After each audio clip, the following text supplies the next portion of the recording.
ఇప్పుడు జమానా ఎట్లున్నదంటే ఒక party leader ఇంకో పార్టీ లీడర్ని కలిస్తే కథం ఇక పక్క పార్టీ మారుతాడు, కండువా మారుస్తాడు.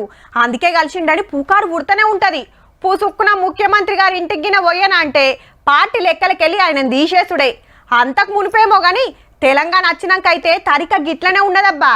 అయితే మీరు మంచిగా నజర్ వేసిండ్రో లేదో, ముఖ్యమంత్రి సార్ను ప్రతిపక్షం ఎమ్మెల్యేలు మునం పెట్టి కలుస్తున్నారు. అందులో బీఆర్ఎస్ వాళ్ళే ఎక్కువ. Kukatpally Madhavaram Krishnarao sir, Medchal Mallareddy sir, Malkajgiri Rajasekhar Reddy sir, Secunderabad Padmarao sir వినతి పత్రాలు ఇచ్చి అలా ఇలాకాల డెవలప్మెంట్ కోసం ఏమేం కావాలనో అడిగితే తప్పకుండా చేస్తామన్నారు రేవంత్ రెడ్డి సారు. పద్మారావు గారు వచ్చిండ్రు.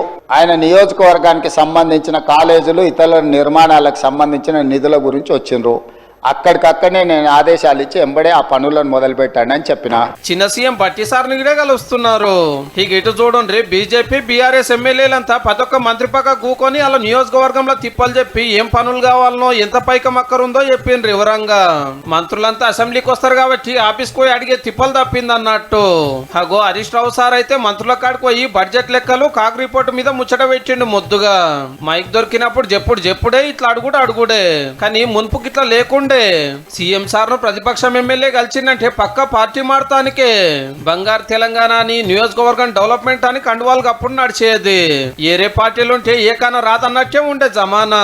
అసెంబ్లీలో ఇట్లా కలిసి మాట్లాడుకునే ఛాన్సే ఉండకపోవు. ఓ గల్ల ఇప్పుడు సభకు పెద్ద సార్ వస్తే గులాబీ పార్టీలకు ఇంత అల్క వచ్చి సర్కారు వాళ్ళని కలుద్దురు. గజ్వేల్ శాసనసభలో వచ్చినా కూడా ప్రతిపక్ష నాయకుడు వచ్చినా కూడా ఆ నియోజకవర్గానికి సంబంధించిన సమస్యలు కూడా పరిష్కరి